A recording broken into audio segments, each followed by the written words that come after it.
and welcome everyone back to this week's edition of In the Lounge here on hoopslounge.com with, of course, the trifecta of basketball greatness, Justin Rowan, Marc Griffin, and myself, Phil Boileau. All of our Twitters will be in the description below if you wish to yell at us after the show and talk hoops. We're covering the week that was basketball. We're recording this on the first weekend here in the new year, so Happy New Year, everyone out there, and of course, my fellow Hoops Loungers. Happy New Year's to you guys. Maybe I'll just start the horn going around with a bit of news that I found interesting, and it's just kind of breaking news. Joey Crawford set to retire at the end of the season. That seems like news to me. Yeah, Joey, he's quite the personality. I think he's been in the NBA for 85 years or something. He's a very short man. He carries along a very large wad of money in his pocket, apparently while he referees. And Tim Duncan's not his best friend, and I think it's good riddance. His time has passed. The NBA's passed these type of big wig personalities on the court trying to control ball games, and let's let a new wave of refs come in. I like you calling a bald guy a bigwig. So that just tickles me in the right place. But I just think it's so fitting that in a season where Kobe Bryant is announced that he's leaving the NBA, it's his farewell tour. Joey Crawford tries to find a way to make it about him and announces that it'll be his last year. Like it's just the most fitting thing possible because the one guy that wants to make every game about him tries. I know it's not what he's actually doing, and no one's really going to care that much, but it's just fitting that he announces his farewell tour at the same time. Yeah, I was watching this kind of highlight video of Joey Crawford's careers, and it was full of these itchy trigger fingers for technicals and just tripping over himself as he's running after players.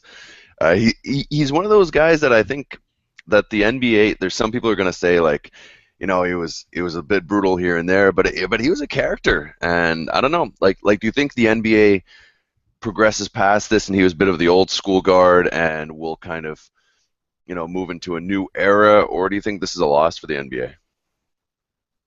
It's not a loss at all for me. Loss. Really? Yeah.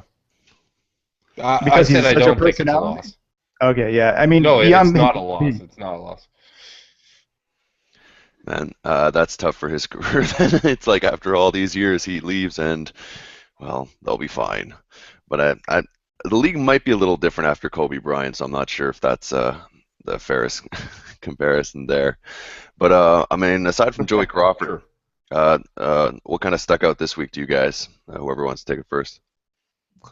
I mean, here's one. Man. Go ahead. Okay. The Suns just suck. Like, that is such a bad situation. That's just so toxic. You got Markieff Morris feuding with the coach. You got Eric Bledsoe now out for the year, which is tremendously disappointing because he was having such a good season. Tyson Chandler seems disgruntled. He committed to 4 years there, but it looks like they're now going towards a youth movement with Alex Len. It's a mess. It's an absolute mess. I think if there's one team that you could look at and say they're about to have a fire sale, it's going to be the Suns. I don't know necessarily who would be safe in that. Fire sale trade. I know. So Phoenix Suns. And it was funny, like on Twitter, seeing the reaction to Eric Bledsoe. Everybody was disappointed for a second, and then their brains just switched into how they're going to poach the Suns. A lot of talk of Tyson Chandler potentially being moved. I mean, he does have a 4-year contract and questionable health concerns, so teams might be a little bit hesitant, but you're still talking about somebody with a championship resume. Dirk Nowitzki says he's one of the best locker room and team guys he's ever been around, which obviously speaks volume. So the Suns are a really interesting team moving forward, especially if you are somebody that enjoys the trade season of the NBA. Yeah, and there's so much speculation around that, and I mean, it's kind of interesting because right away, like I won't linger on the Chandler thing too long, but two names I could easily see. A is if they get the money to work, is Dallas be home sweet home, and two, as we've kind of poked everyone to, a team that could actually use a center in the rotation and maybe reduced minutes would help his game is maybe the Spurs. I could actually see him playing for that team in limited minutes to give those guys a No, little bit. No, you don't see it. no, because I mean, you got Tim Duncan. Aldridge is a little hesitant to play center, but then you got Boban. And Boban is like the greatest story in the NBA now. I don't know if you guys have kept your eyes on it, but he's 7'3". His He per is has ridiculous. Yeah. yeah, he has the best player efficiency rating in the NBA. Like the other night, he played 13 minutes and had 12 rebounds. I think he had like 9 and 12 in 13 minutes. The guy is huge. And coming into this season, one of my biggest concerns was that the Spurs had no depth at center. And of course, they go out and they find somebody on the other side of the planet, the 7'3", very coordinated, can play within their system and fits what they want to do perfectly. It's so Spurs. It's so sickening but impressive at the same time. I just don't think they make a move for Tyson Chandler given what they have. Okay, so we'll rope this back to the Suns. Obviously, this is a team that we thought would have a little bit better go of it, potentially sneaking into the playoffs, but playing, when we're looking at the record is where it stands right now, 12, sorry, going back and forth, 12 and 24. So fire sale there. I mean, a lot of guys could go. Eric Bledsoe has been, I was kind of impressive. Eric Bledsoe, like right before that, we're looking at him like, where's this guy coming out of? He's really, like, where was Eric Bledsoe in your mind before this injury? Well, I mean, he I was would elite say, point guard, top 5, 7 guys. I mean, they're stacked. The West is just stacked with point guards. That's how it's been for a long time now. I loved him when he played for the Clippers. I mean, he was a backup point guard to CP3, but wasn't minutes. But he always had flashes of brilliance. I think Oklahoma City regretted trading him. I mean, to be honest, but he's grown. I think he's 25, 26 now, and I think this is his second major injury, if I'm correct. So there's going to be a lot of question marks for him going forward. So I mean, it's something to look at, similar to Brandon Jennings, but we'll see. mm-hmm. Yeah, especially a smaller point guard that does rely a lot on athleticism. Athleticism, yeah. I think there is. Yeah, I think there's a lot of potential there for almost like kind of a Derrick Rose situation where he comes back, hopefully he can stay healthy, but does he lose that explosiveness that made him stand out? And Phil, you were asking where I kind of saw Bledsoe prior to this injury, and it's interesting because I think the Suns really, they don't have that superstar tier point guard, but they have two guys that I would say were top 10 point guards, or like just in that second tier in Brandon Knight and Eric Bledsoe. They play them both at the same time. It's a 2 point guard system, but those two work so well together. And outside of your top tier of like Steph Curry, Russell Westbrook, Damian Lillard, John Wall, Kyrie Irving, I would say they're right there. They're right there with the Mike Conleys of the world. I think they're about as good as it gets. George Hill would be another guy I put in that category, but it's a big loss for them, even though they do have Brandon Knight. This was a team that a lot of people thought were up and coming, building the right way, and a few years later, everything's kind of come off the rails. Absolutely, it's a bit of a tough one now, Mark. Going your way, what bounced around in the NBA that made your eyebrows raise? Yeah, I wanted to talk about Tamir Rice, the 12-year-old shot and killed about a year ago, and this kind of, I guess, social media pressure for LeBron James to make a stance, potentially not play a few games, to maybe start a social movement, being this took place in the Cleveland area. I read a really great piece by, I think his name was Chris Haynes, who's a beat reporter in Cleveland. Chris Haynes, yeah. Yeah, and it was a really great story about how when he was living in Portland, when he was working for the Blazers, he was in a situation where he had an opportunity to stand up where he was basically racially profiled by the police, and he didn't make a stand. And his point was basically, is the average Joe doing this? Is a guy who works in a factory going to not work for Tamir Rice? So putting this pressure on LeBron is not necessarily a just way to do things. I just want to know how you guys felt about it. It's a difficult situation all around, but what should LeBron be doing right now? That's a tough one. It's a toughie, yeah. Because obviously he's contractually obligated to, play his games, and while the association is there on some levels, it's not on others. It's tough. I don't know. I think I agree. I think people are saying, because he's such a high-profile athlete that he needs to be the one. I think he can do both. I think a player like LeBron James, and this is where I honestly think a lot of these star athletes and entertainers who get a lot of spotlight, he doesn't have to miss games, but why not bring that up in post-game interviews? Make that more interesting. Why not be more candid, asking to have airtime? Like a guy like LeBron James, if his agent calls most networks, they're going to give him his 10 minutes or 15 minutes. Mm-hmm. So use that. I mean, I don't think he needs to mess around with the idea of missing games and potentially hurting his career to make that impact. Do you agree or disagree, Justin? Mm-hmm.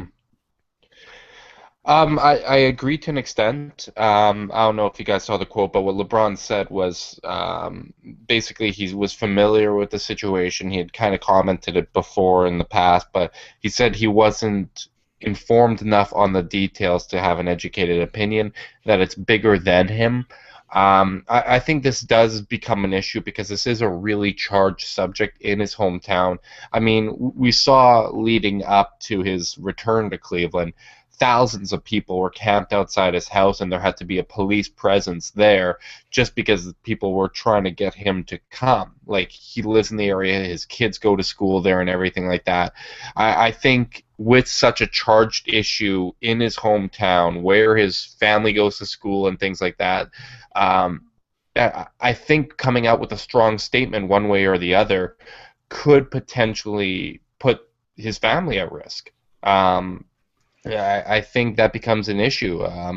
And if he's not educated enough to the point where he feels comfortable coming out with a strong statement on it, I'm okay with him not saying anything. And I think Chris Haynes in that article did say it well, that it's not his place to say anything. If he feels kind of drawn to making a statement and has something to say, he certainly should do so.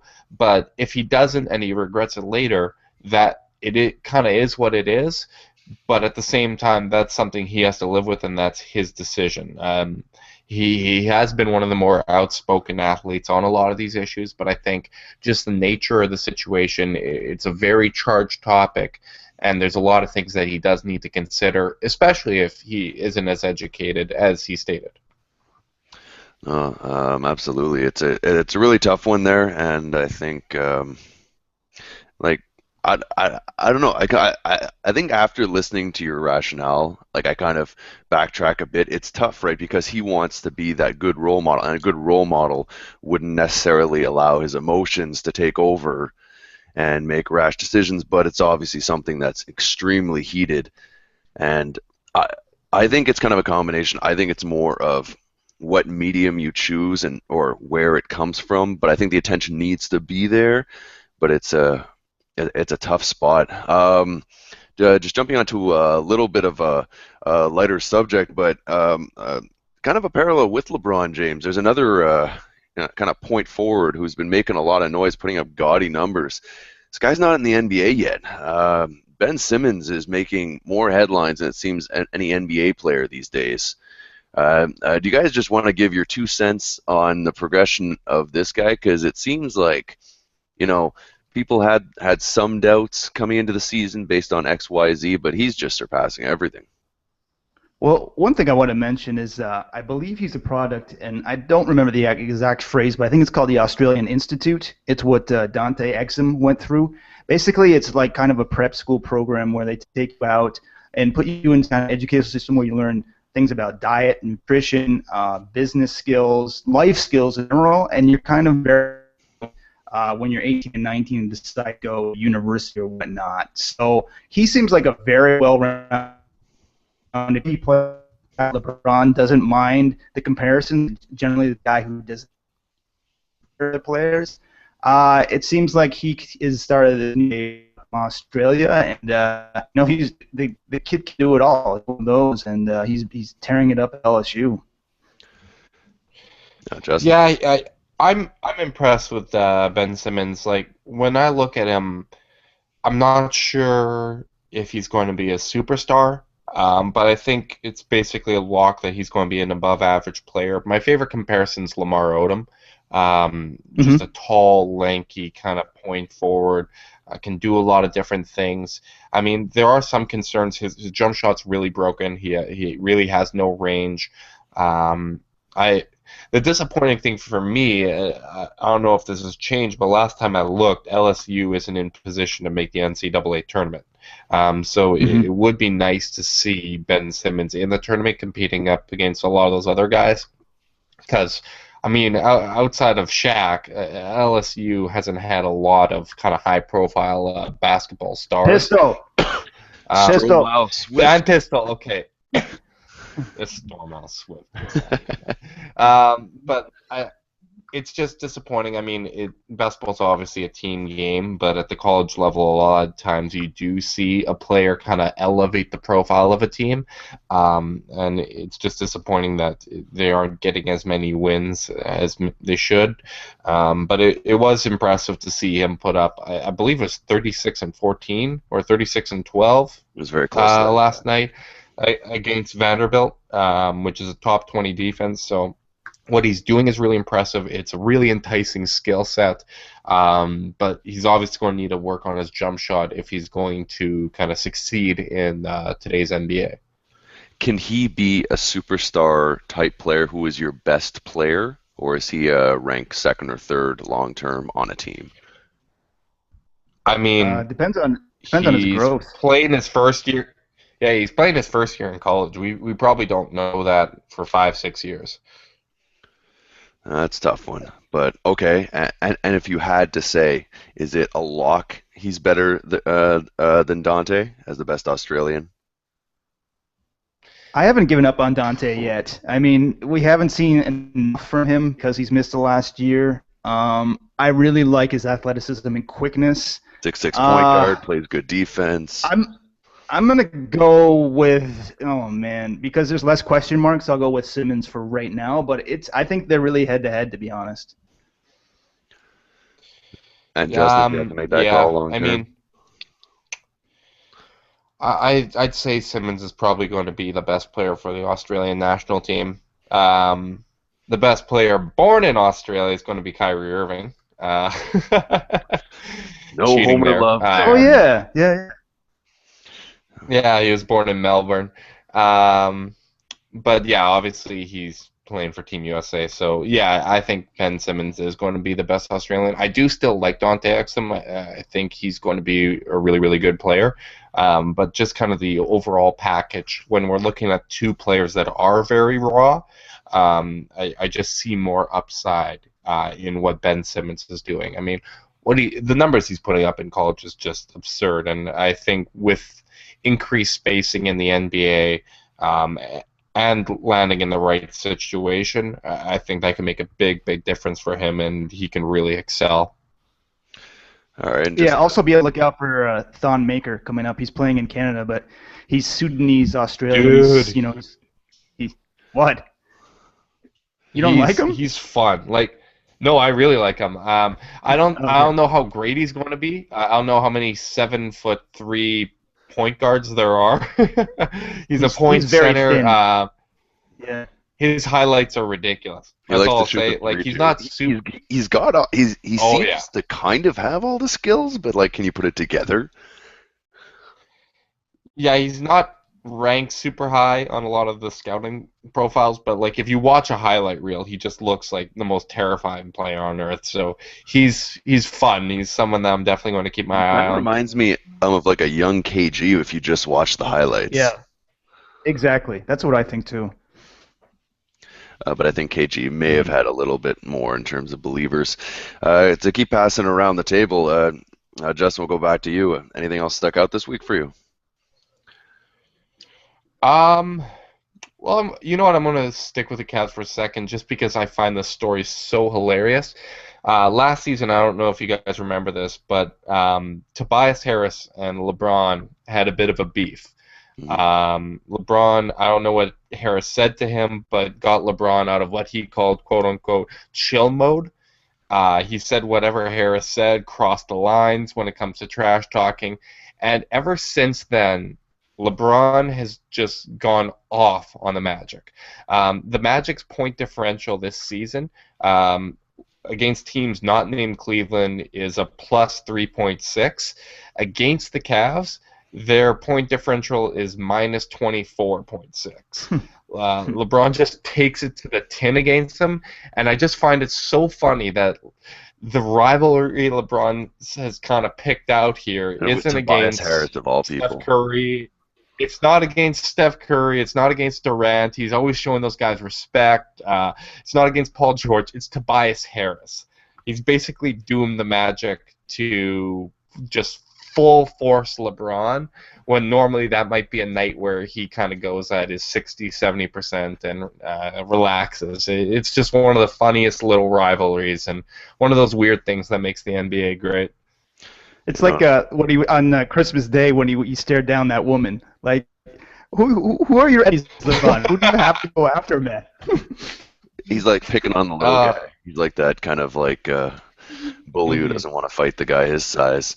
My favorite was when he played the Raptors. You guys probably remember this. And Chris Bosh's girlfriend was sitting courtside and was trash talking him, and he just went off. Like, he just scored I think 20-something points in the fourth quarter, and he kept pointing at her, yelling that it's her fault, and she just kind of sits down after that one. Oh, let your play guide you. And just to give a little context to what Justin was saying there, Cleveland beat the Orlando Magic 104-79. Leading scorer for the Orlando Magic. Can anyone guess without cheating? Absolutely. Mario. Super Mario. Yeah. He's the only one that got into double figures, I believe. Nope, that's a lie. There were 3 that went to double figures, and they were all on the bench. Leading scorer with 11 points was Aaron Gordon. Mario Hezonja had 10. And Shabazz Napier had 10 as well. And they might have taken away a point. Maybe. But I remember no player on the Magic got into double figures until there was 2 minutes and 30 seconds left in the fourth quarter. The starting lineup for the Magic scored a total of 20 points to LeBron's 29. Oh no! Speaking of not scoring, guess who also did not score last night? Tim Duncan did not score for the first time in his career last night. 1,300 some odd games. Amazing. I still think he'll be considered a good player. I'm not overly worried about the legacy of Tim Duncan after that one. No. That's Duncan relaxing, taking his time, letting LaMarcus Aldridge do the heavy lifting. It's just staggering to see, because especially in a game where the Spurs scored 121 points in regulation, it's just funny to see Duncan not get a basket. But I mean, they're just that deep. He's just playing his role, taking his time, letting the other guys kind of do their thing. Only attempted 3 shots, so he was just kind of being passive, and it was a night where LaMarcus Aldridge played really well. Kawhi Leonard played really well. Kawhi was smiling in that game. Did you guys see that? Yeah, but I saw that play because this is what happened. Boris Diaw, they were on the break, and Boris Diaw kept the ball. Kawhi was in one corner. Boris kept the ball and shot it himself. Then he went over to Kawhi, tapped him on the chest, said, "I'll get you next time."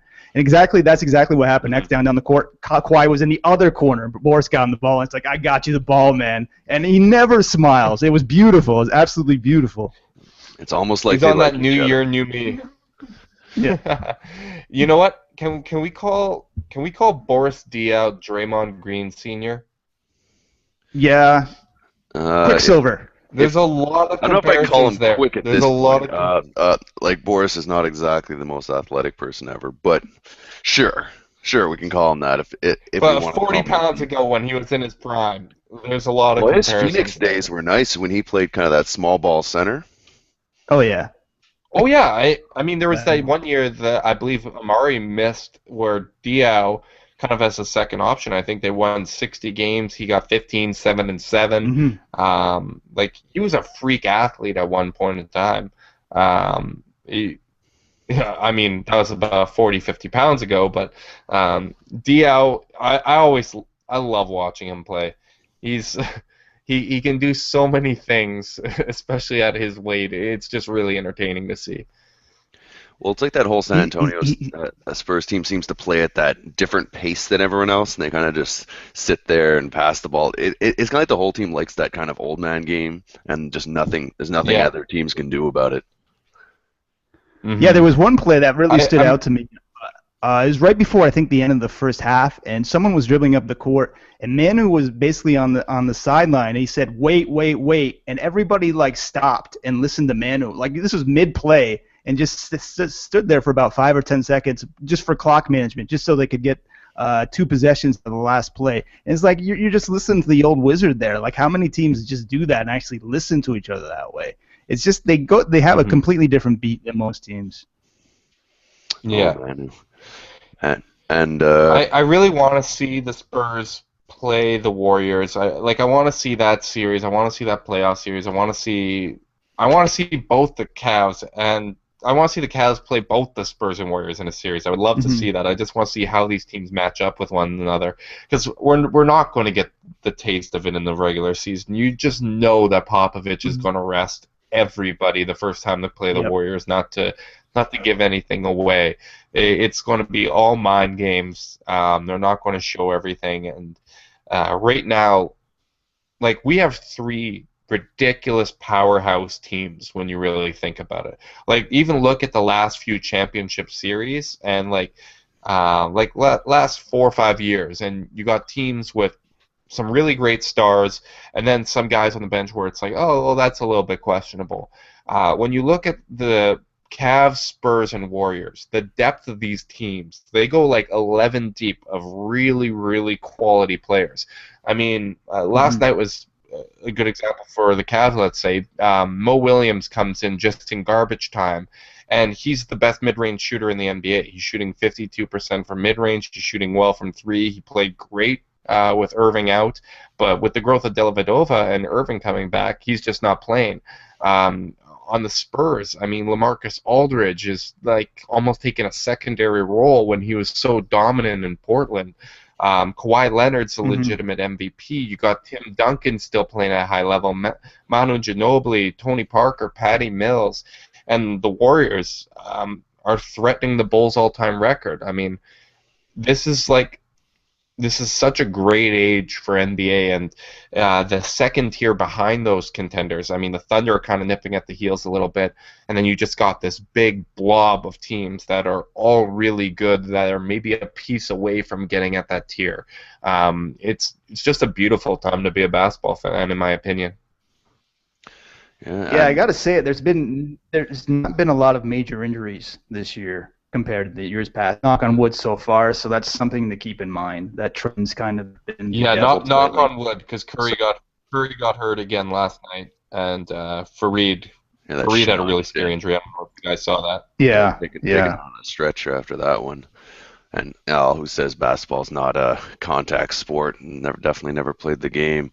Mark, do you want to wrap us up with a final thought or anything like that? I got one to throw at you. Cleanthony Early, the Knicks bench warmer, got mugged leaving a strip club late at night. They took his gold teeth. They took his money. They shot him in the knee. Is this a random case, or do you think this is guys going after an NBA player because they knew where he was and what they wanted? I think NBA players become targets. Yeah, I mean, they're just tall guys. They absolutely and he's got glowing out. teeth. So, I mean, come on, you're tall. Yeah. Like, I'm not saying he deserved it or anything. I'm just saying when you're 6'5" or whatever he is, and you're walking around, and you obviously have money, so it's probably not hard to point you out.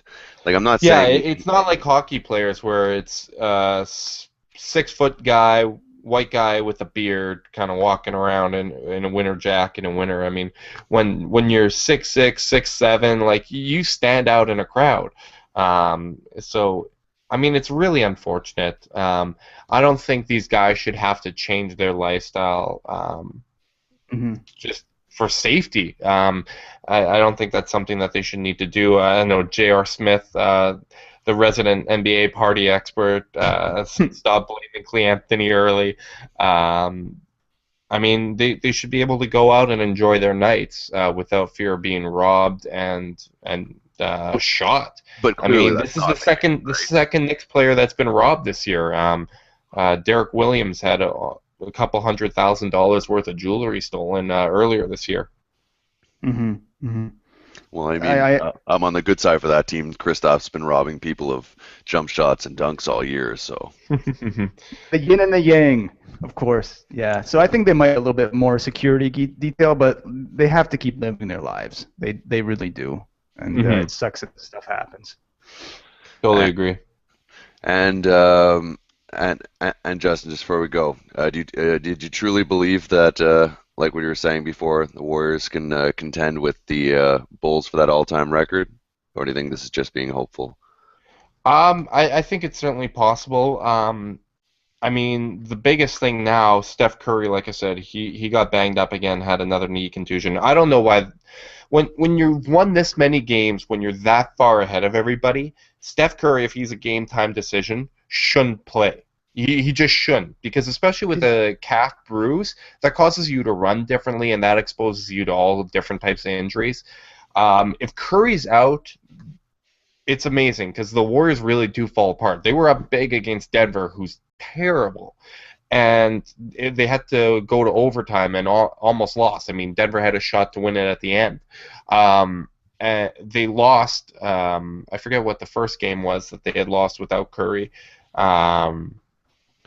God, it's escaping me. But, I mean, the issue is Klay Thompson isn't someone that can really create for himself, at least not off the dribble.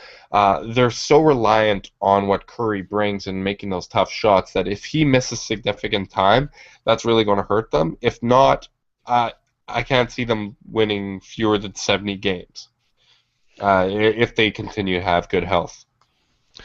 Yeah, no, I think I agree with you there, and it's just interesting, all these storylines that we're hearing coming out of this week. Obviously, the few things we've mentioned, but there's more and more and more push for Draymond Green being really a top 10 player in the NBA.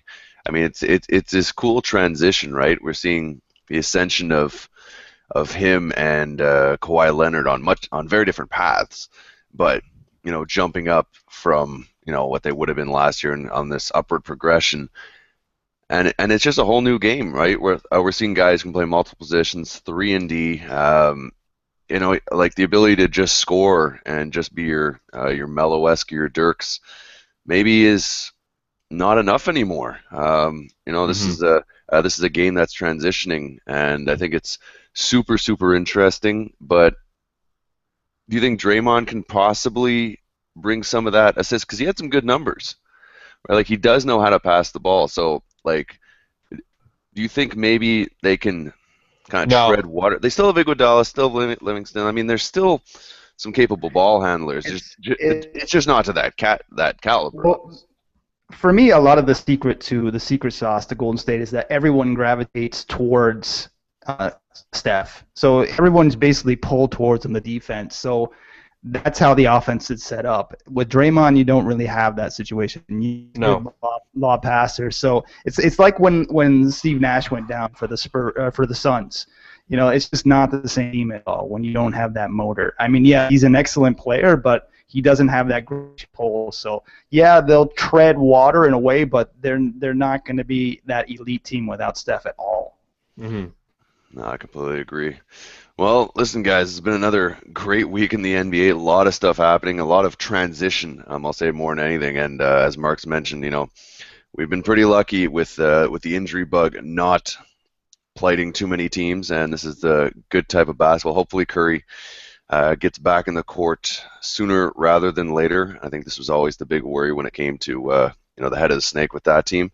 But this is the NBA. Maybe we're going to see the Spurs and the Thunder and all the rest jump back in, and then you have the whole Eastern Conference with all the powerhouses there. Kyrie Irving, Iman Shumpert. They're starting to see a team that, maybe can replicate what they want it to be going forward, and so many other stories. This is the NBA. So on behalf of Justin, Mark, and myself, Phil, I want to thank you for joining us for another episode of In the Lounge here on hoopslounge.com. Join us every day on our site and on the social media. We have at CavsAnada, at Montreal Market, at Sporting Phil for all of our 3 Twitter handles, which I'll put in the description below. I want to thank you guys for joining, and we'll catch you guys next time in the Lounge.